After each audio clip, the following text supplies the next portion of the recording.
What's up, No Load Time? Joel here. I am back doing a quick review on Christopher Nolan's latest film, Oppenheimer.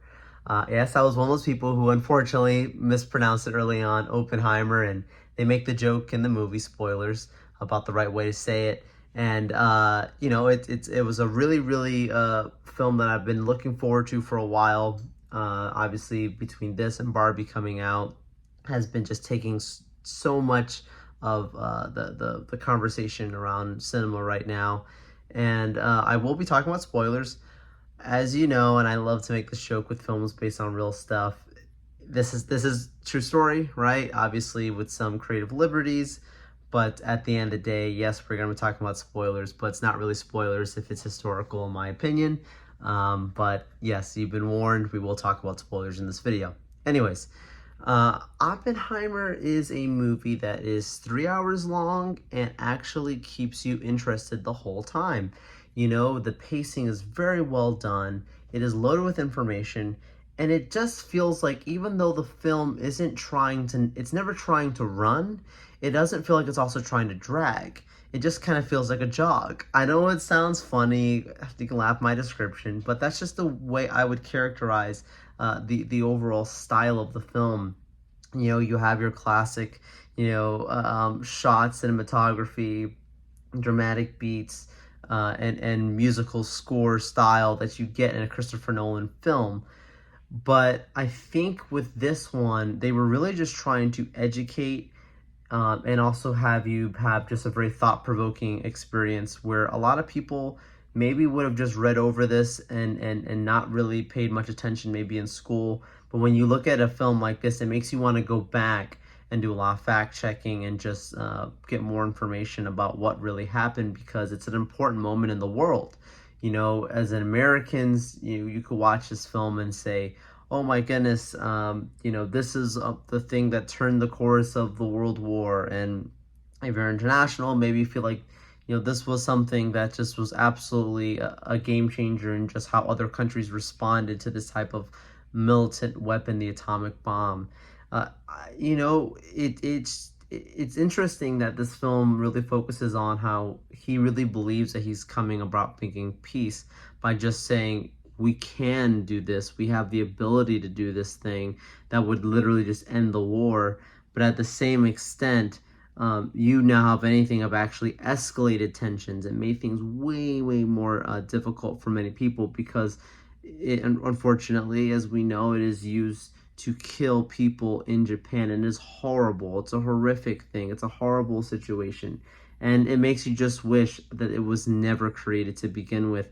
Not trying to get political or anything, but it just makes you really consider all the aspects involved, because the amount of life that was taken using this type of weapon, and the way that they show how he was involved in the strategy of where they were going to be using this weapon for the first time.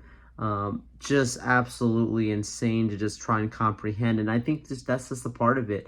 These heavy beats of the story that just you jump throughout just keep you just shocked and in awe of what's going on. You know, this film is a biopic in its own way, but it's not one of those let's start out when Oppenheimer was a baby. This is one of those let's focus on just specifically the science side of him, the scientist side of him, and focus on that side of his story, which there are obviously the personal parts too, but just really how it the responsibility from the inventor side of it. Then that's a great that they kept to that. And even though it's a long movie, it felt like a lot of the details that they kept in were details that just helped add in just the way you come up with your perception of how you view Oppenheimer. Do you think he's a great person? Do you think he's a horrible person? Do you feel conflicted, which is how I felt personally? There's a sense of relatability, but there's also a sense of absolute frustration, disappointment, just overall challenges to the way you see the decision making. You see when things start to turn. There's even from an early age, some of his frustrations. You're like, oh man, you can see how that could drive the person, but then where you end up in the end is just nowhere near where anyone I think would want to see this kind of story play out. But that's the thing about it, you know, it keeps you on your toes. It keeps you really fascinated. Overall, I do think that this is going to be one of those Christopher Nolan films that does get a lot of great recognition. Do I think that it's the best film of the year? I don't. Do I think it's up there for top movies of the year? Yes. There are moments and things that I probably would have changed in the film. I think, you know, when you have a film like this that is kind of a period piece of its time, there was parts of it that felt like you were just trying to add more relatability to him, which I understand, but then parts of it just felt like you got the idea. For an example, the affair that he has, right? They make it clear in one line that he's known to be a womanizer, right? It's a horrible accusation, horrible thing. And then you have one character where you actually show him having this relationship with, then you see him getting married, then you see him back relationship with this person, and then you see another character where you never see them in an intimate way, but you get the idea that unfortunately it was another person that he was also having relationships with. And I think the way they handled the latter one, where you didn't have to see, but you knew that what was going on, would have been the right way to have carry on. The other character did not further the atomic bomb, in my personal opinion. I understand that was some of his personal history, but that's just my personal opinion. You know, the actors were like, "Oh, it's important." Don't agree with that, but you look overall. Let's focus on more of the positives here. I think this movie's doing well for a good reason, and it's different. It's showing you know, Hollywood again. We like to see different movies.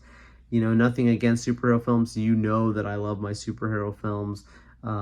But, you know, we need good cinema. We need original, creative stories being told. This being not original, but being a biopic of its own. But between Barbie, it's good to see that even though these might be carried by large studios, they are trying to present us with stories that have not yet been told. And I think that's really, really awesome. Hope you guys enjoyed this video. Make sure you stay subscribed to the No Load Time YouTube channel. We have plenty of movie reviews that we continue to do throughout the year, so make sure you stay tuned, stay subscribed. If you have personal feelings about this movie, please drop those in the comments down below. Would love to hear if you liked it, loved it, what things went right, what things that maybe you would have changed, all of your reactions. Thank you so much, and we'll see you on our next episode, or next video rather. See ya.